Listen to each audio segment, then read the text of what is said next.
Assalamualaikum warahmatullahi wabarakatuh. Pada video kali ini saya Zan Islam, Saya Emil Purwani, saya Muhammad Teguh Gunawan. kami akan menjelaskan masalah tentang alat yang telah kami buat, yaitu automatic vending machine.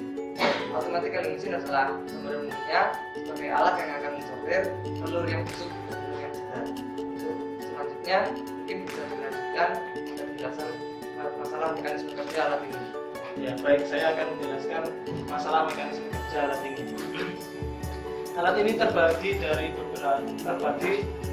menjadi beberapa bagian. Yang pertama adalah feeder penampung pertama, kemudian selektor yang akan menyeleksi telur, dan yang kemudian ada bagian pengarah telur mana yang baik, mana yang buruk, dan yang bagian terakhir ada feeder. Feeder ini terpisah mana telur yang masih baik atau telur yang busuk. Ya, baik, cara kerja alat ini pertama kita masukkan telur dari sini. Kita bisa memasukkannya secara berjajar. Lalu ketika mesin sudah menyala, telur akan masuk ke bagian ini. Ya. Kemudian mesin akan berjalan. Kemudian sensor akan melakukan sensor manakah telur yang lebih baik atau yang masih buruk. Kemudian mesin akan berputar kembali dengan selektor. Nah, telur akan jatuh. Kemudian telur akan jatuh dari sini. Jatuhnya telur diarahkan oleh servo ke arah feeder penampung terakhir mana yang baik dan mana yang buruk. Jadi sekian penjelasan keseluruhan mekanis dari alat ini. Selanjutnya akan dijelaskan masalah sensor dan analog read oleh Iza. Selanjutnya yang akan saya jelaskan adalah masalah ADC. Pada alat kami menggunakan sebuah sensor, yaitu fotodioda. Fotodioda sendiri adalah bisa dilihat akan mendeteksi berkas-berkas cahaya yang akan dipantulkan oleh telur tersebut. Ketika telur masuk tadi, selektor akan bergerak 45 derajat pada posisi sensor itu tersebut. Di bawah sensor ini terdapat sebuah LED super bright. Bisa dilihat di sini. Mungkin agak sedikit nyempil ya, tidak masalah.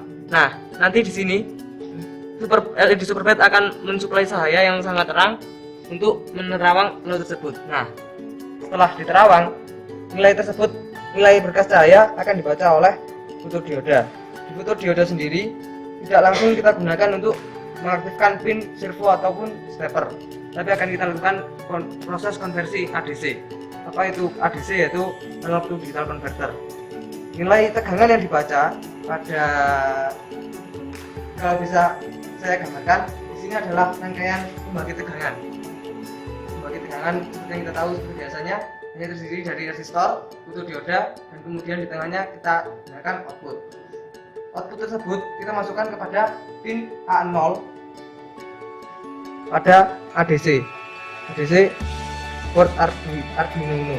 Pada port Arduino Uno terdapat fasilitas ADC 10 bit yang mana maksimal akan mengonversikan tegangan 0 sampai 5 volt menjadi 0 sampai 1023 bit. Pada program yang kami gunakan, kami melakukan mapping.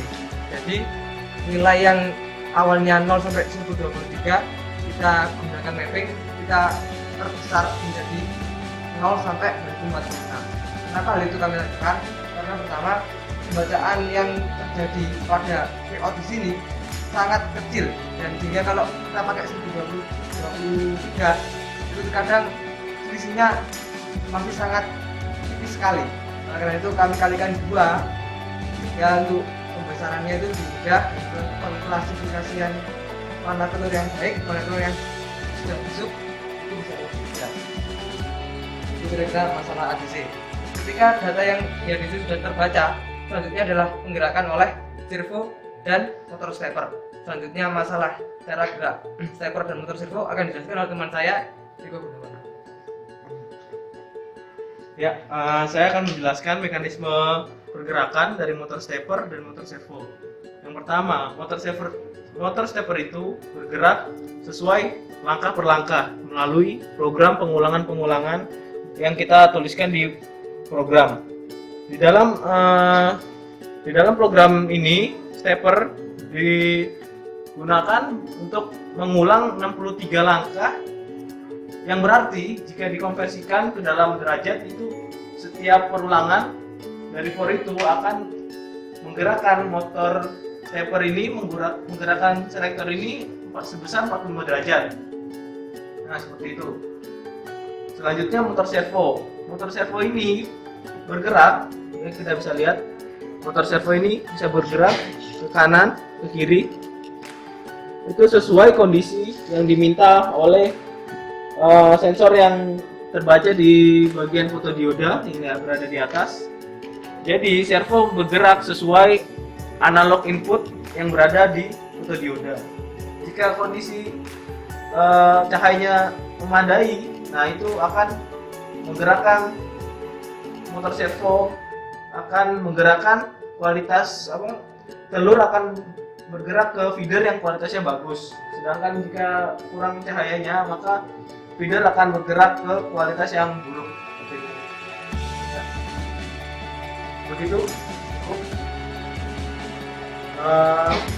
Sekian penjelasan dari kami.